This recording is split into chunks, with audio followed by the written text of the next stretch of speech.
ಎಲ್ರಿಗೂ ನಮಸ್ಕಾರ. ಏಕಲವ್ಯ ಯೂಟ್ಯೂಬ್ ಚಾನಲ್ಗೆ ನಿಮಗೆ ಸ್ವಾಗತ. ಇವತ್ತಿನ ಈ ವಿಡಿಯೋದಲ್ಲಿ ಸೆಪ್ಟೆಂಬರ್ ಮೊದಲ ವಾರದಂದು ನಡೆದಂಥ ಗ್ರೂಪ್ ಡಿ ಪರೀಕ್ಷೆ 1, 2, 5 ಮತ್ತು 6ನೇ ದಿನಾಂಕದಂದು ನಡೆದಂಥ ಗ್ರೂಪ್ ಡಿ ಪರೀಕ್ಷೆಯಲ್ಲಿ ಬಂದಿದ್ದಂಥ GK ಮತ್ತು ಸೈನ್ಸ್ ವಿಭಾಗದ ಪ್ರಶ್ನೆಗಳ ಬಗ್ಗೆ ಡಿಸ್ಕಸ್ ಮಾಡೋಣ. ಇದು ಮುಂಬರುವ ದಿನಗಳಲ್ಲಿ ಕರ್ನಾಟಕದಲ್ಲಿ ಪರೀಕ್ಷೆ ಪ್ರಾರಂಭ ಆದಮೇಲೆ ಶಿಫ್ಟ್ಗಳನ್ನು ಫಾಲೋ ಮಾಡ್ತಿದ್ರೆ ಪ್ಯಾಟ್ರನ್ ಆಫ್ ಕ್ವಶನ್ಸ್ ಯಾವ ರೀತಿ ಬರ್ತಾ ಇದೆ ಮತ್ತು ಯಾವ ವಿಭಾಗದ ಪ್ರಶ್ನೆಗಳು ಹೆಚ್ಚು ರಿಪೀಟ್ ಆಗಿ ಬರ್ತಿವೆ ಅನ್ನೋ ಐಡಿಯಾ ಸಿಗುತ್ತೆ. ಇದರಿಂದ ಪರೀಕ್ಷೆಗೆ ನಿಮಗೆ ಇನ್ನೊಂದಿಷ್ಟು ಅಂಕಗಳನ್ನು ಪಡ್ಕೊಳ್ಳೋದಕ್ಕೆ ಸಹಾಯ ಆಗುತ್ತೆ. ಸೊ 1 by 1 ಇವಾಗ ನೋಡ್ತಾ ಹೋಗೋಣ. ಸೊ 1ನೇ ತಾರೀಕು ಸೆಪ್ಟೆಂಬರ್ 1ನೇ ತಾರೀಕಿನ ಪ್ರಶ್ನೆಗಳನ್ನು ಮೊದಲು ಡಿಸ್ಕಸ್ ಮಾಡ್ತೀನಿ. ಮೊದಲನೇದಾಗಿ IPL ಇಂದ ಪ್ರಶ್ನೆನ ಕೇಳಿದ್ದಾರೆ.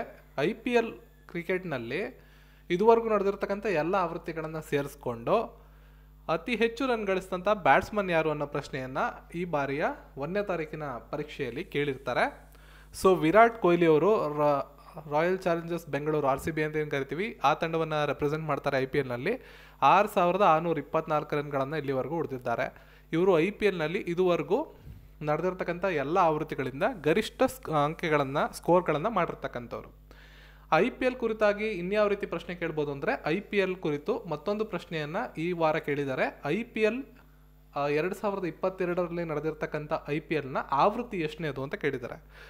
ಸೊ 15ನೇ ಆವೃತ್ತಿ ಇದೇ ರೀತಿ ಪ್ರಶ್ನೆಗಳನ್ನು ಕೇಳ್ತಾರೆ. ಮುಂಬರುವ ದಿನಗಳಲ್ಲಿ IPL ಕುರಿತು ಇನ್ಯಾವ ಪ್ರಶ್ನೆಗಳನ್ನು ಕೇಳ್ಬೋದು ಅಂದರೆ 2022ರಲ್ಲಿ IPL ಚಾಂಪಿಯನ್ ತಂಡ ಯಾವುದು, ಮತ್ತು ಅತಿ ಹೆಚ್ಚು ಸ್ಕೋರ್ ಮಾಡಿದಂಥ ಯಾರು, ಅತಿ ಹೆಚ್ಚು ವಿಕೆಟ್ಗಳನ್ನು ಪಡ್ಕೊಂಡಂಥವ್ರು ಯಾರು, ಪರ್ಪಲ್ ಕ್ಯಾಪು ಆರೆಂಜ್ ಕ್ಯಾಪ್ ಅಂತ ಹೇಳ್ತೀವಿ ನಾವು. ಅತಿ ಹೆಚ್ಚು ಸ್ಕೋರ್ ಮಾಡಿದ್ರೆ ಅತಿ ಹೆಚ್ಚು ವಿಕೆಟ್ಗಳನ್ನು ಪಡೆದ್ರೆ ಆ ಕ್ಯಾಪ್ಗಳನ್ನು ಕೊಡ್ತಾರೆ, ಅದ್ರ ಬಗ್ಗೆ ಕೇಳ್ಬೋದು. ಜೊತೆಗೆ ಹೋಸ್ಟ್ ಮಾಡಿದಂಥ ಯಾವ ದೇಶದಲ್ಲಿ ಹೋಸ್ಟ್ ಮಾಡಲಾಗಿತ್ತು ಅಂತ ಕೂಡ ಕೇಳ್ಬೋದು. ಎಷ್ಟನೇ ಆವೃತ್ತಿ ಅಂತ ಆಲ್ರೆಡಿ ಕೇಳಿದ್ದಾರೆ. ಜೊತೆಗೆ ಗರಿಷ್ಠ ಸ್ಕೋರ್ ಮಾಡಿದವರು ಯಾರು ಅಂತ ಕೇಳಿದ್ದಾರೆ. ಪರ್ಪಲ್ ಕ್ಯಾಪ್, ಆರೆಂಜ್ ಕ್ಯಾಪು ಮತ್ತು ವಿನ್ನರ್ಸ್ಗಳ ಬಗ್ಗೆ ಮುಂಬರುವ ದಿನಗಳಲ್ಲಿ ಪ್ರಶ್ನೆ ಕೇಳ್ಬೋದು. ಅದನ್ನು ಬಿಟ್ಟು IPLನ ಕುರಿತಾಗಿ ಇನ್ನೂ ಹಲವಾರು ಪ್ರಶ್ನೆಗಳನ್ನು ಕೇಳೋ ಸಾಧ್ಯತೆಗಳಿವೆ. ಇನ್ನು ನೆಕ್ಸ್ಟ್ ಪ್ರಶ್ನೆ, ಮುಖ್ಯ ನ್ಯಾಯಾಧೀಶರನ್ನು ಯಾರು ನೇಮಕ ಮಾಡ್ತಾರೆ? ಸೊ ದೇಶದ ಮೊಟ್ಟ ಮೊದಲ ಪ್ರಜೆ ಅಂತ ನಾವೇನು ಹೇಳ್ತೀವಿ, ನಮ್ಮ ದೇಶದ ಅಧ್ಯಕ್ಷರು ಅಂದರೆ ಭಾರತದ ರಾಷ್ಟ್ರಪತಿಗಳು ಮುಖ್ಯ ನ್ಯಾಯಾಧೀಶರನ್ನ, ಸುಪ್ರೀಂ ಕೋರ್ಟ್ನ ಮುಖ್ಯ ನ್ಯಾಯಾಧೀಶರನ್ನ ನೇಮಕ ಮಾಡ್ತಾರೆ. ಸುಪ್ರೀಂ ಕೋರ್ಟ್ ಅಂತ ಬಂದ ತಕ್ಷಣ ನಿಮಗೆ ಆರ್ಟಿಕಲ್ ಗೊತ್ತಿರಬೇಕು. ಸುಪ್ರೀಂ ಕೋರ್ಟ್ನ ಪ್ರೆಸೆಂಟ್ ಚೀಫ್ ಜಸ್ಟಿಸ್ ಯಾರು ಅಂತ ಗೊತ್ತಿರಬೇಕು. ಎಕ್ಸಾಮಲ್ಲಿ ಬರೋ ಸಾಧ್ಯತೆಗಳಿವೆ. ಆಗಸ್ಟ್ ತನಕನೂ ಕೂಡ ಕರೆಂಟ್ ಅಫೇರ್ಸ್ನ ಕ್ವಶನ್ಸನ್ನು ಕೇಳ್ತಾ ಇದ್ದಾರೆ. ಪ್ರಾರಂಭದಲ್ಲಿ ಈ ಒಂದು ಫೇಸ್ 1ನಲ್ಲಿ 2021ರ ಕ್ವಶನ್ಸನ್ನು ಜಾಸ್ತಿ ಕೇಳ್ತಿದ್ರು ಕರೆಂಟ್ ಅಫೇರ್ಸ್ದು. ಫೇಸ್ 2ರಿಂದ 2022ರ ಕರೆಂಟ್ ಅಫೇರ್ಸ್ಗೆ ಬಂದರು. ಈಗ ಫೇಸ್ 3 ಬರೋ ಅಷ್ಟೊತ್ತಿಗೆ 2022ರ ಆಗಸ್ಟ್ ತನಕ ಪ್ರಶ್ನೆಗಳನ್ನು ಕೇಳ್ತಾ ಇದ್ದಾರೆ ಕರೆಂಟ್ ಅಫೇರ್ಸ್ ವಿಭಾಗದಿಂದ. ಸೊ ಇಲ್ಲಿ ಭಾರತದ ರಾಷ್ಟ್ರಪತಿಗಳ ಬಗ್ಗೆ ಮತ್ತು ಭಾರತದ CJI chief justice of India ಬಗ್ಗೆ ತುಂಬ ಸಲ ಎಕ್ಸಾಮಲ್ಲಿ ಪ್ರಶ್ನೆಗಳನ್ನು ಕೇಳಿದ್ದಾರೆ. ಎಸ್ಪೆಷಲಿ ಪ್ರೆಸಿಡೆಂಟ್ ಇರ್ತಕ್ಕಂಥವ್ರು ದ್ರೌಪದಿ ಮುರ್ಮು ಇವಾಗ ತಾನೇ ಆಯ್ಕೆ ಆಗಿದ್ದಾರೆ. ಅವರ ಬಗ್ಗೆ ಪ್ರಶ್ನೆ ಕೇಳ್ಬೋದು. ಅವರು ರೆಪ್ರೆಸೆಂಟ್ ಮಾಡ್ತಿರ್ತಕ್ಕಂತಹ ರಾಜ್ಯ, ಅವರ ಜನಾಂಗದ ಬಗ್ಗೆ ಪ್ರಶ್ನೆ ಕೇಳ್ಬೋದು. ಯಾವ ಸಂತತಿಯಿಂದ ಒಂದು ಜನಾಂಗದಿಂದ ಬಂದಂಥವ್ರು ಅನ್ನೋ ಪ್ರಶ್ನೆಯನ್ನು ಮುಂಬರೋ ದಿನಗಳಲ್ಲಿ ಕೇಳ್ಬೋದು. ದ್ರೌಪದಿ ಮುರ್ಮು ಪ್ರೆಸೆಂಟ್ ಇರ್ತಕ್ಕಂಥ ಭಾರತದ ರಾಷ್ಟ್ರಪತಿಗಳು ಸಂತಾಲ ಜನಾಂಗದಿಂದ ಬರ್ತಾರೆ. ಸೊ 2 ಇಂಪಾರ್ಟೆಂಟು ಕಾಂಪಿಟೇಟಿವ್ ಎಕ್ಸಾಮ್ಸಲ್ಲಿ ಕೇಳ್ತಾರೆ. ಜೊತೆಗೆ ಭಾರತದ 2ನೇ ಮಹಿಳಾ ರಾಷ್ಟ್ರಪತಿಗಳು ಇವರು ಪ್ರತಿಭಾ ಪಾಟೀಲ್ ಅವರು ಮೊದಲನೇ ರಾಷ್ಟ್ರಪತಿ. ಈಗ ತಾನೇ ಉಪರಾಷ್ಟ್ರಪತಿಗಳ ಆಯ್ಕೆ ಕೂಡ ಆಗಿದೆ. ಜಗದೀಪ್ ಧನ್ಕರ್ ಅವರು, ಇವರು ಪಶ್ಚಿಮ ಬಂಗಾಳದ ಗವರ್ನರ್ ಆಗಿದ್ದರು. ಈಗ ಇವ್ರನ್ನ ಭಾರತದ ಉಪರಾಷ್ಟ್ರಪತಿಗಳಾಗಿ ಆಯ್ಕೆ ಮಾಡಲಾಗಿದೆ. ಉಪರಾಷ್ಟ್ರಪತಿಗಳು ರಾಜ್ಯಸಭೆಯ ಸಭಾಪತಿಗಳಾಗಿರ್ತಾರೆ. ಸೊ ಎಕ್ಸಾಮಲ್ಲಿ ಆಲ್ರೆಡಿ ಒಂದು ಸಲ ಪ್ರಶ್ನೆ ಬಂದಿದೆ, ರಾಜ್ಯಸಭೆಯ ಸಭಾಪತಿಗಳು ಯಾರಾಗಿರುತ್ತಾರೆ ಅಂದ್ಬಿಟ್ಟು ಆಯ್ಕೆಗಳನ್ನು ಕೊಟ್ಟಿದ್ದಾರೆ. ಸೊ ಇಷ್ಟು ಪ್ರಶ್ನೆಗಳು ಇದಕ್ಕೆ ರಿಲೇಟೆಡ್ ಆಗಿರುತ್ತೆ. ಇನ್ನು CJI ಕೇಳಿದ್ರೆ ಪ್ರೆಸೆಂಟ್ CJI ಯಾರಿದ್ದಾರೆ, ಆರ್ಟಿಕಲ್ ಯಾವುದು, CJI ಅವರ ಪ್ರಮಾಣ ಪತ್ರವನ್ನು ಬೋಧಿಸ್ತಂಥವ್ರು ಯಾರು, ಜೊತೆಗೆ ಅವರ ರಾಜೀನಾಮೆನ ಯಾರು ಕೊಡ್ತಾರೆ, ಈ ಥರ ಪ್ರಶ್ನೆಗಳನ್ನು ಎಕ್ಸಾಮಲ್ಲಿ ಕೇಳ್ತಾರೆ. ವೆರಿ ವೆರಿ ಇಂಪಾರ್ಟೆಂಟ್ ಇದು, ಇದನ್ನು ನೋಡ್ಕೊಂಡಿರಿ. ಇದಾದಮೇಲೆ ಜೌಲ್ಸ್ ಬಗ್ಗೆ ಕೇಳಿದ್ದಾರೆ. Q = I² RT. ಈ ಫಾರ್ಮುಲಾಗೆ ಸಂಬಂಧಪಟ್ಟಂಗೆ ನ್ಯೂಮರಿಕಲ್ ಕ್ವಶನ್ಸನ್ನು ಕೂಡ ಎಕ್ಸಾಮಲ್ಲಿ ತುಂಬ ಸಲ ಕೇಳಿದ್ದಾರೆ. ಪವರ್ಗೆ ಸಂಬಂಧಪಟ್ಟಿರೋಗಿ ನೋಡ್ಕೊಳ್ಳಿ. Power ohm's law I = VR. Ohm's law ಇರ್ಬೋದು, ಪವರ್ ಇರ್ಬೋದು ಮತ್ತು ಜೌಲ್ ಇರ್ಬೋದು. ಇವು 3 ಟಾಪಿಕ್ಗಳ ಮೇಲೆ ಡೆಫಿನೆಟ್ಲಿ ಪ್ರತಿ ಶಿಫ್ಟಲ್ಲೂ ಕ್ವಶನ್ಸ್ ರಿಪೀಟ್ ಆಗಿ ಬರ್ತಾ ಇವೆ.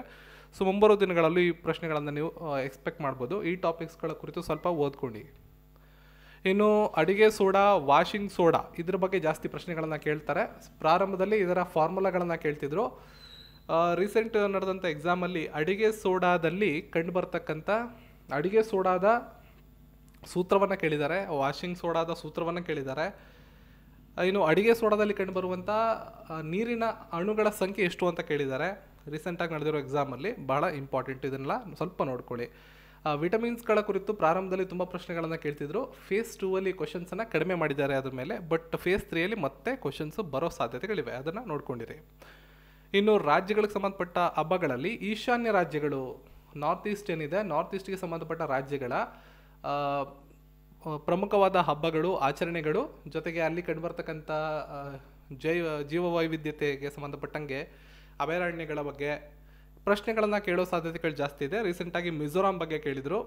ಅಂತೋರಿಯಂ ಅನ್ನೋ ಒಂದು ಹಬ್ಬವನ್ನು ಅಲ್ಲಿ ಆಚರಣೆ ಮಾಡ್ತಾರೆ, ಅದ್ರ ಬಗ್ಗೆ ಎಕ್ಸಾಮಲ್ಲಿ ಪ್ರಶ್ನೆಯನ್ನು ಕೇಳಿದರು.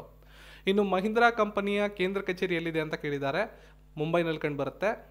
ಇನ್ನು ಮೂಲಭೂತ ಕರ್ತವ್ಯಗಳು, 1ನೇ ತಾರೀಕಿಂದ ನಡೆದಿದ್ದು 6ನೇ ತಾರೀಕುವರೆಗೆ ನಡೆದಿರೋ ಪರೀಕ್ಷೆಯಲ್ಲಿ ಪ್ರತಿದಿನ ಮೂಲಭೂತ ಕರ್ತವ್ಯಗಳ ಮೇಲೆ ಪ್ರಶ್ನೆಯನ್ನು ಕೇಳಿದ್ದಾರೆ.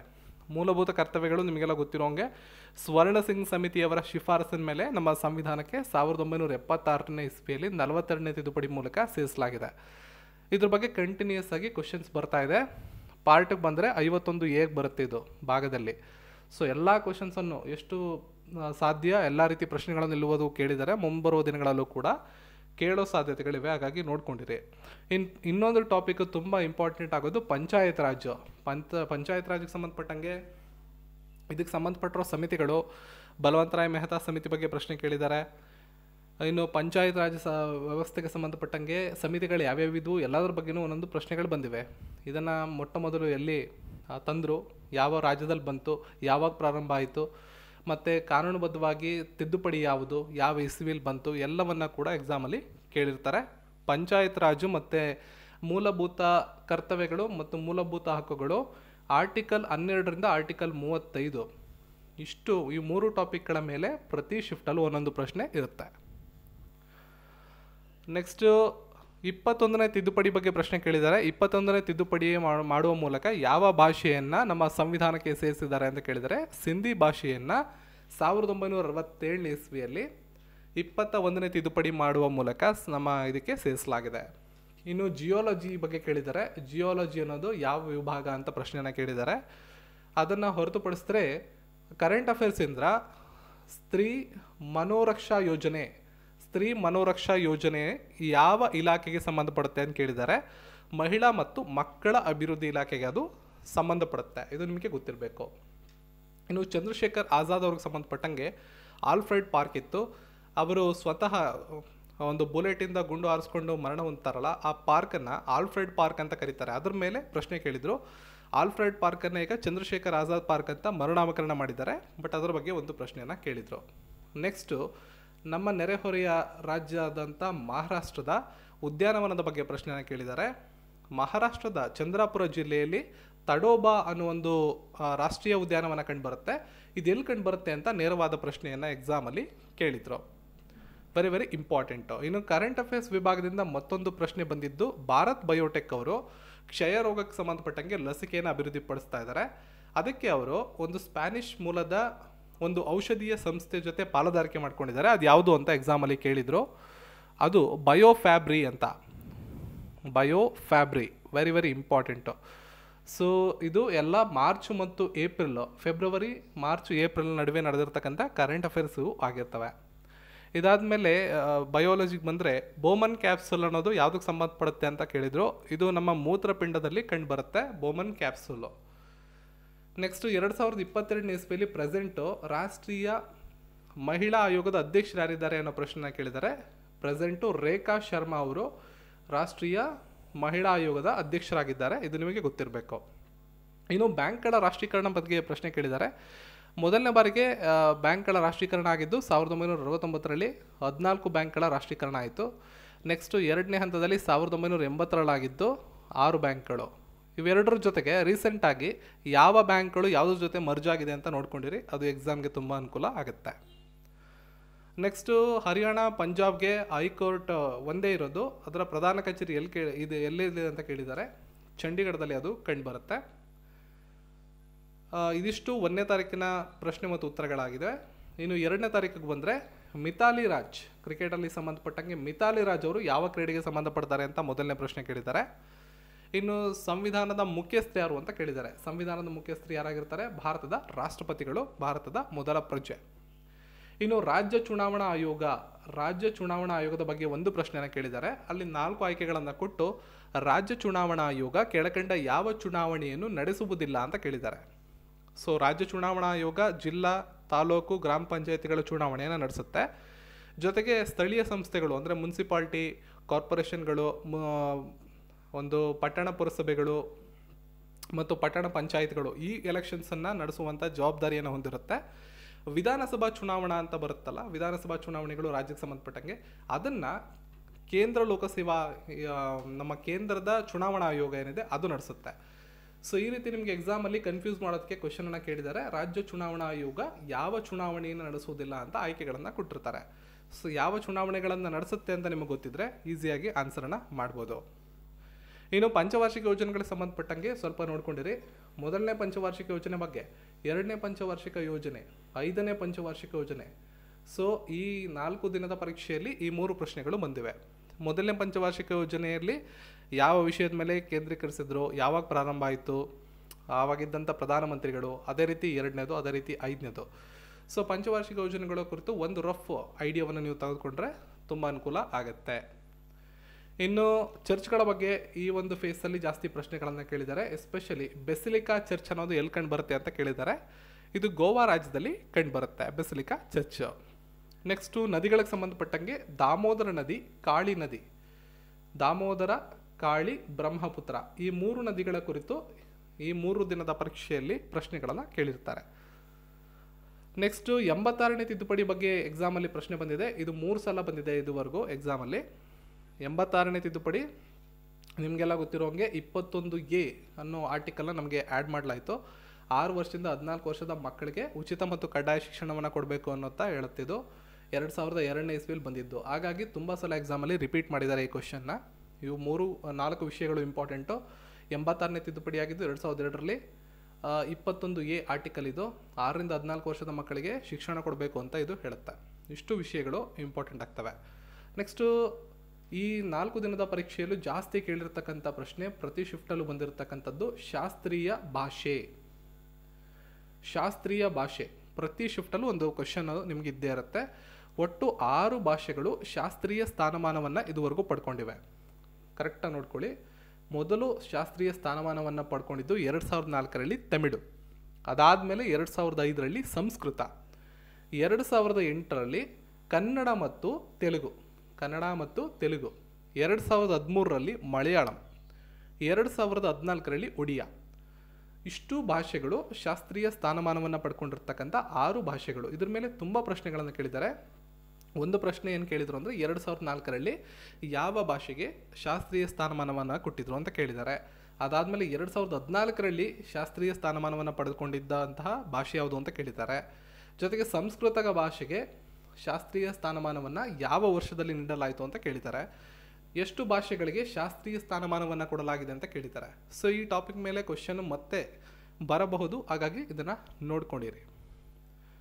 ಇನ್ನು ಇತಿಹಾಸಕ್ಕೆ ಬಂದರೆ ಪ್ರಾರ್ಥನಾ ಸಮಾಜ, ಬ್ರಹ್ಮ ಸಮಾಜದ ಬಗ್ಗೆ ಪ್ರಶ್ನೆಗಳು ಕೇಳಿರ್ತಾರೆ. ಇನ್ನು ರೀಸೆಂಟಾಗಿ ಕರೆಂಟ್ ಅಫೇರ್ಸ್ ಬಂದರೆ ಜರ್ಮನ್ ಓಪನ್ ಬಗ್ಗೆ ಎಕ್ಸಾಮಲ್ಲಿ ಕೇಳಿರ್ತಾರೆ. ಜರ್ಮನ್ ಓಪನ್ ಬಗ್ಗೆ ಕೇಳಿದ್ದಾರೆ ಅಂದಮೇಲೆ ಮುಂಬರುವ ದಿನಗಳಲ್ಲಿ ಗ್ರ್ಯಾಂಡ್ ಸ್ಲ್ಯಾಮ್ಗಳ ಬಗ್ಗೆ ಪ್ರಶ್ನೆಗಳನ್ನು ಕೇಳ್ಬೋದು. 2022 ಮತ್ತು 2021ರ ಗ್ರ್ಯಾಂಡ್ ಸ್ಲ್ಯಾಮ್ಗಳ ವಿಜೇತರ ಪಟ್ಟಿಯನ್ನು ನೋಡ್ಕೊಂಡಿರಿ. ನೆಕ್ಸ್ಟು ಕಾನ್ಸ್ಟಿಟ್ಯೂಷನ್ ವಿಭಾಗದಿಂದ ರಾಜ್ಯದ ಅತ್ಯುನ್ನತ ಕಾನೂನು ಅಧಿಕಾರಿ ಯಾರು ಅಂತ ಕೇಳಿದ್ದಾರೆ. ಅಡ್ವೊಕೇಟ್ ಜನರಲ್ ಅವರು. ಹಾಗೂ ಕೇಂದ್ರದ ಅಥವಾ ಭಾರತ ದೇಶದ ಅತ್ಯುನ್ನತ ಕಾನೂನು ಅಧಿಕಾರಿಯಾಗಿರ್ತಾರೆ ಸಾಲಿಸಿಟರ್ ಜನರಲ್. ಇದು ನಿಮಗೆ ಗೊತ್ತಿರಬೇಕು. ಇನ್ನು ಪ್ರೋ ಕಬಡ್ಡಿ ಲೀಗ್ ಬಗ್ಗೆ 2 ಸಲ ಎಕ್ಸಾಮಲ್ಲಿ ಇದುವರೆಗೂ ಕ್ವಶನ್ಸ್ ಬಂದಿದೆ. ಪ್ರೋ ಕಬಡ್ಡಿ ಲೀಗ್ 2022ರ ಆವೃತ್ತಿಯನ್ನು ಗೆದ್ದಂಥವರು ದಬಂಗ್ ಡೆಲ್ಲಿ. ಇದು 8ನೇ ಸೀಸನ್ ಆಗಿತ್ತು. ಪಾಟ್ನಾ ಪೈರೇಟ್ಸನ್ನು ಅವರು ಸೋಲಿಸಿ ವಿಜೇತರಾಗಿರ್ತಾರೆ. 2 ಸಲ ಈ ಒಂದು ಪ್ರಶ್ನೆ ಎಕ್ಸಾಮಲ್ಲಿ ರಿಪೀಟ್ ಆಗಿದೆ. ಸೊ ಇದ್ರ ಮೇಲೆ ಸ್ವಲ್ಪ ಗಮನ ಇರಲಿ. ಇನ್ನು ಮೇಜರ್ ಧ್ಯಾನ್ ಚಂದ್ ಖೇಲ್ ರತ್ನ ಪ್ರಶಸ್ತಿ ಬಗ್ಗೆ ಸ್ವಲ್ಪ ನೋಡ್ಕೊಳ್ಳಿ. 2021ರಲ್ಲಿ ಕೊಟ್ಟಿರ್ತಕ್ಕಂಥ ಮೇಜರ್ ಧ್ಯಾನ್ ಚಂದ್ ಖೇಲ್ ರತ್ನ ಪ್ರಶಸ್ತಿಯ ಕುಸ್ತಿ ವಿಭಾಗದ ಪ್ರಶಸ್ತಿಯ ಬಗ್ಗೆ 2 ಸಲ ಪ್ರಶ್ನೆಗಳನ್ನು ಕೇಳಿದ್ದಾರೆ. ರವಿಕುಮಾರ್ ದಹಿಯಾ ಅನ್ನೋರು ಈ ಒಂದು ಪುರಸ್ಕಾರವನ್ನು ಪಡ್ಕೊಂಡಿದ್ದಾರೆ. ಈ ಪ್ರಶ್ನೆಯನ್ನು ಪರ್ಟಿಕ್ಯುಲರ್ ಆಗಿ 2 ಸಲ ಇದುವರೆಗೂ ಎಕ್ಸಾಮಲ್ಲಿ ಕೇಳಿದ್ದಾರೆ. ಸೊ ಮೇಜರ್ ಧ್ಯಾನ್ ಚಂದ್ ಖೇಲ್ ರತ್ನ ಪ್ರಶಸ್ತಿಯ ಪಟ್ಟಿಯನ್ನು ನೋಡಿಕೊಂಡ್ರೆ ಮುಂಬರುವ ದಿನಗಳಲ್ಲಿ ಬೇರೆ ಯಾರ ಬಗ್ಗೆ ಯಾರು ಪ್ರಶ್ನೆ ಕೇಳಿದ್ರೆ ನಿಮಗೆ ಆನ್ಸರ್ ಮಾಡೋದಕ್ಕೆ ಸುಲಭ ಆಗುತ್ತೆ. ನೆಕ್ಸ್ಟು ಜಿಯೋ ಪಾರ್ಸಿ ಯೋಜನೆಗೆ ಸಂಬಂಧಪಟ್ಟಕ್ಕೆ ಒಂದು ಪ್ರಶ್ನೆನ ಕೇಳಿದ್ದಾರೆ.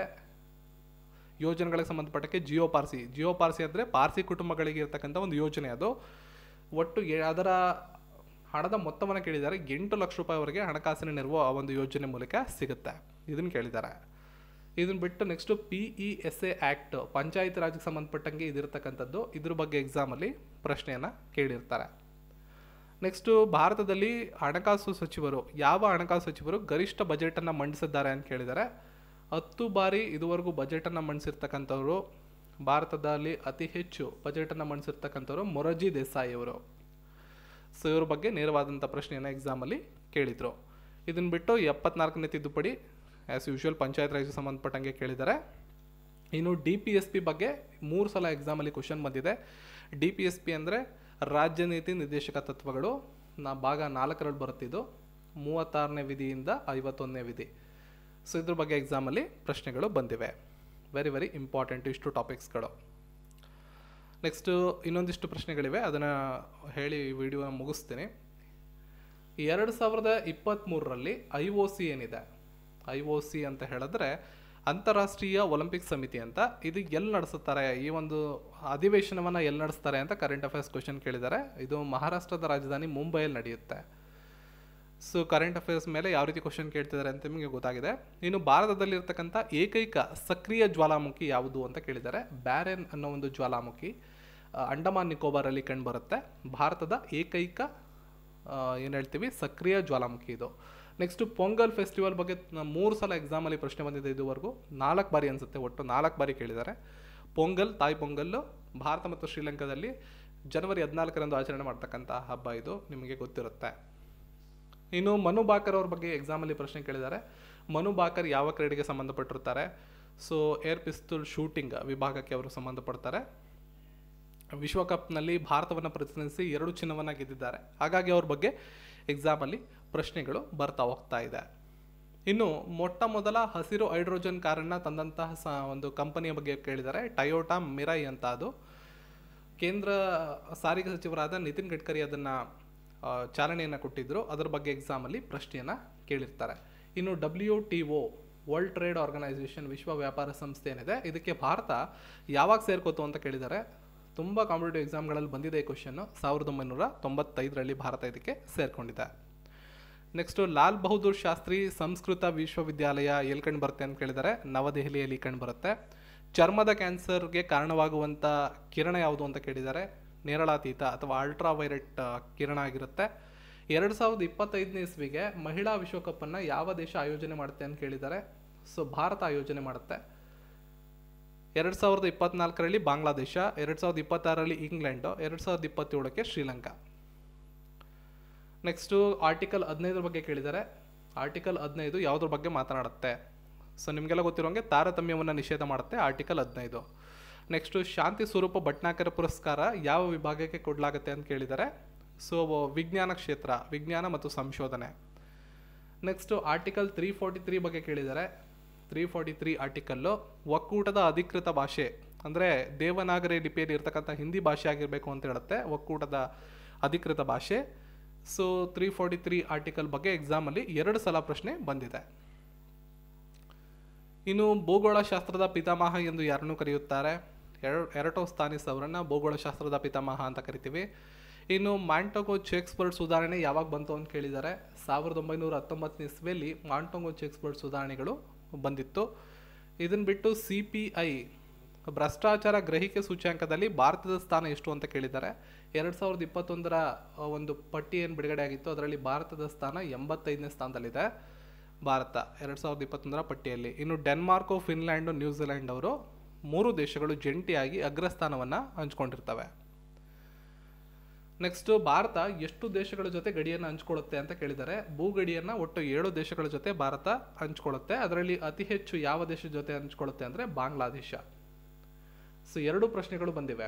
ಭಾರತ ಎಷ್ಟು ದೇಶಗಳೊಂದಿಗೆ ಭೂಗಡಿಯನ್ನು ಹಂಚ್ಕೊಳ್ಳುತ್ತೆ ಅಂತ ಒಂದು ಶಿಫ್ಟಲ್ಲಿ ಕೇಳಿದ್ದಾರೆ. ಮತ್ತೊಂದು ಶಿಫ್ಟಲ್ಲಿ ಯಾವ ದೇಶದ ಜೊತೆ ಅತಿ ಹೆಚ್ಚು ಗಡಿಯನ್ನು ಹಂಚ್ಕೊಳ್ಳುತ್ತೆ ಅಂತ ಕೇಳಿದ್ದಾರೆ. Very very important. Next focal ಲೆಂತ್ನ SI ಯೂನಿಟ್ ಏನು ಅಂತ ಕೇಳಿದ್ದಾರೆ. ಸೊ ಮೀಟರ್ ಆಗಿರುತ್ತೆ. ಮೀಟರ್ ಅನ್ನೋದು ಫೋಕಲ್ ಲೆಂತ್ನ SI ಯೂನಿಟ್ ಆಗಿರುತ್ತೆ. Very very important. ಇನ್ನು ಓಝೋನ್ ಅಂದರೆ O3 ನಿಮಗೆಲ್ಲ ಗೊತ್ತಿರೋಂಗೆ. ಓಝೋನ್ನಲ್ಲಿ ಎಷ್ಟು ಆಕ್ಸಿಜನ್ನ ಪರಮಾಣು ಸಂಖ್ಯೆ ಕಂಡು ಬರುತ್ತೆ ಅಂತ ಕೇಳಿದರೆ ಒಟ್ಟು 3 ಇರುತ್ತೆ. ಸೊ 3 ಪರಮಾಣು ಆಮ್ಲಜನಕದ ಆಮ್ಲಗಳನ್ನು ನಾವು ಓಝೋನ್ನಲ್ಲಿ ಕಾಣ್ಬೋದು. ಇದ್ರ ಬಗ್ಗೆ ಎಕ್ಸಾಮಲ್ಲಿ ಪ್ರಶ್ನೆಯನ್ನು ಕೇಳಲಾಗಿತ್ತು. ಇನ್ನೊಂದು ಪ್ರಶ್ನೆ 3 ಸಲ ಎಕ್ಸಾಮಲ್ಲಿ ಇದುವರೆಗೂ ಬಂದಿರತಕ್ಕಂಥದ್ದು, ಹಣದುಬ್ಬರವನ್ನು ನಿಯಂತ್ರಣ ಮಾಡೋದಕ್ಕೆ RBI ಯಾವ ಕ್ರಮವನ್ನು ಕೈಗೊಳ್ಳುತ್ತೆ ಅಂದ್ಬಿಟ್ಟು ಆಯ್ಕೆಗಳನ್ನು ಕೊಟ್ಟಿರ್ತಾರೆ. ಸೊ ರೆಪೋ ದರವನ್ನು ಇನ್ಕ್ರೀಸ್ ಮಾಡುತ್ತೆ, ರೆಪೋ ದರದಲ್ಲಿ ಏರಿಕೆಯನ್ನು ಮಾಡುತ್ತೆ. ಈ ಪ್ರಶ್ನೆ 3 ಬಾರಿ ಇದುವರೆಗೂ ಎಕ್ಸಾಮಲ್ಲಿ ಬಂದಿದೆ. Very very important.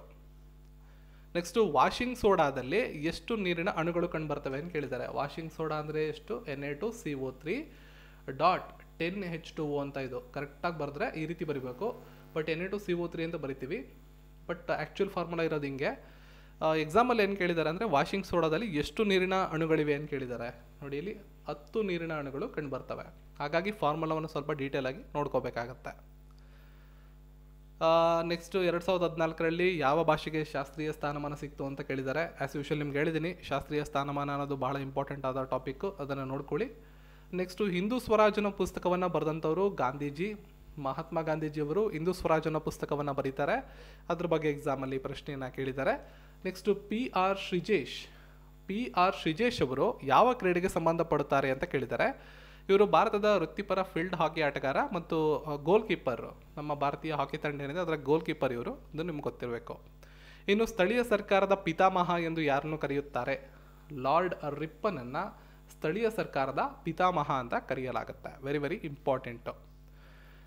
Panchayat Raj ಸಂಬಂಧಪಟ್ಟಂಗೆ ಒಂದು ಕ್ವಶನ್, ಟಿಪಿಕಲ್ ಕ್ವಶನ್ ಈ ಸಲ ಕೇಳಿದ್ದು, 1989ರಲ್ಲಿ ಯಾವ ಸಮಿತಿಯವರು ಪಂಚಾಯತ್ ರಾಜ್ ಸಂಬಂಧಪಟ್ಟಂಗೆ ವರದಿಯನ್ನು ಸಬ್ಮಿಟ್ ಮಾಡಿದ್ರು ಅಂತ ಕೇಳಿದರು. PK ತುಂಗನ್ ಸಮಿತಿ ಅಂತ. 1989. 83ರಿಂದ 90 ತನಕ ಭಾಳಷ್ಟು ಸಮಿತಿಗಳನ್ನು ಮಾಡಿದ್ದಾರೆ ಪಂಚಾಯತ್ ರಾಜ್ ಸಂಬಂಧಪಟ್ಟಂಗೆ. 1983ರಲ್ಲಿ ಹನುಮಂತರಾಯ್ ಸಮಿತಿ, 85ನೇ ಇಸ್ವಿಯಲ್ಲಿ GVK ರಾವ್ ಸಮಿತಿ, 86ನೇ ಇಸ್ವಿಯಲ್ಲಿ ಸಿಂಘ್ವಿ ಸಮಿತಿ, 88ನೇ ಇಸ್ವಿಯಲ್ಲಿ ಸರ್ಕಾರಿಯ ಆಯೋಗ, 89ರಲ್ಲಿ ತುಂಗನ್ ಸಮಿತಿ, 90ನೇ ಇಸ್ವಿಯಲ್ಲಿ ಹರ್ಲಾಲ್ ಸಿಂಗ್ ಕರ್ಲಾ ಸಮಿತಿ ಅಂತ. ಇಷ್ಟು ಕೂಡ ಪಂಚಾಯತ್ ರಾಜ್ಗೆ ಸಂಬಂಧಪಟ್ಟಿರೋ ಸಮಿತಿಗಳಾಗಿವೆ. ಇನ್ನು CIIL ಅಂತ ಹೇಳ್ತೀವಿ, ಭಾರತೀಯ ಭಾಷೆಗಳ ಕೇಂದ್ರೀಯ ಸಂಸ್ಥೆ. ಇದು ಎಲ್ಲಿ ಕಂಡುಬರುತ್ತೆ ಅಂತ ಕೇಳಿದರೆ, ಈ ಕ್ವಶನ್ 2 ಸಲ ಬಂದಿದೆ ಇದುವರೆಗೂ. ಇದು ನಮ್ಮ ಮೈಸೂರಲ್ಲಿ ಕಂಡುಬರುತ್ತೆ. ನೆಕ್ಸ್ಟು ಪ್ರಧಾನಮಂತ್ರಿ ಸುರಕ್ಷಾ ಬಿಮಾ ಯೋಜನೆಯ ಒಂದು ಇದ್ರ ಕೇಳಿದ್ದಾರೆ, ಪ್ರೀಮಿಯಂನ ಹಣದ ವ್ಯಾಪ್ತಿ ಏನು ಅಂತ ಕೇಳಿದ್ದಾರೆ. 1 ಲಕ್ಷದಿಂದ 2 ಲಕ್ಷ ಇರುತ್ತೆ. ಸೊ ಅಪಘಾತ ಆಗಿ ನಿಮ್ಗೇನಾದ್ರು ಭಾಗಶಃ ಅಂಗವೈಕಲ್ಯ ಆದರೆ 1 ಲಕ್ಷ ಸಿಗುತ್ತೆ. ಪೂರ್ಣ ಅಂಗವೈಕಲ್ಯ ಆದರೆ ಅಥವಾ ಮರಣ ಹೊಂದಿದ್ರೆ 2 ಲಕ್ಷ ರೂಪಾಯಿ ಯೋಜನೆ ಮೂಲಕ ಕವರ್ ಆಗುತ್ತೆ. ನೆಕ್ಸ್ಟು ಬಾರ್ಡೋಲಿ ಸತ್ಯಾಗ್ರಹದ ಬಗ್ಗೆ ಪ್ರಶ್ನೆ ಕೇಳಿದ್ದಾರೆ. ಈ ಸತ್ಯಾಗ್ರಹದ ನೇತೃತ್ವವನ್ನು ವಹಿಸ್ಕೊಂಡಂಥವ್ರು ಯಾರು ಅಂತ ಕೇಳಿದ್ದಾರೆ. ಆ್ಯಸ್ ಯೂಶುವಲ್ ನಮ್ಮ ವಲ್ಲಭಾಯ್ ಪಟೇಲ್ರು. ಇನ್ನು ಭಾರತದಲ್ಲಿ ಯಾವ ಅದಿರು ಅತಿ ಹೆಚ್ಚಾಗಿ ಕಂಡುಬರುತ್ತೆ? ನಮ್ಮ ಕರ್ನಾಟಕದಲ್ಲಿ ಅಂತ ಕೇಳಿದ್ದಾರೆ. ಕರ್ನಾಟಕದಲ್ಲಿ ಅತಿ ಹೆಚ್ಚಾಗಿ ಕಂಡುಬರುವ ಅದಿರು ಯಾವುದು ಅಂದ್ಬಿಟ್ಟು ಆಯ್ಕೆಗಳನ್ನು ಕೊಟ್ಟಿದ್ದಾರೆ. ಸೊ ಮ್ಯಾಂಗನೀಸ್ ಅದಿರು ಸರಿಯಾದ ಉತ್ತರ ಆಗುತ್ತೆ. ಬಳ್ಳಾರಿಯ ಸಣ್ಣೂರಿನಲ್ಲಿ 90%, ನಮ್ಮ ಕರ್ನಾಟಕದ 90% ಇಲ್ಲಿ ಉತ್ಪಾದನೆ ಮಾಡಲಾಗುತ್ತೆ ಮ್ಯಾಂಗನೀಸ್ ಅದರನ್ನು. ಇನ್ನು ಕ್ರಿಕೆಟ್ಗೆ ಸಂಬಂಧಪಟ್ಟಂಗೆ ಮತ್ತೊಂದು ಪ್ರಶ್ನೆ, ಅತಿ ಕಿರಿಯ ವಯಸ್ಸಿನಲ್ಲೇ 100 ಸಿಕ್ಸರ್ಗಳನ್ನು ಪೂರೈಸಿದಂಥ ಕಿರಿಯ ಭಾರತೀಯ ಆಟಗಾರ ಯಾರು ಅಂತ ಕೇಳಿದ್ದಾರೆ.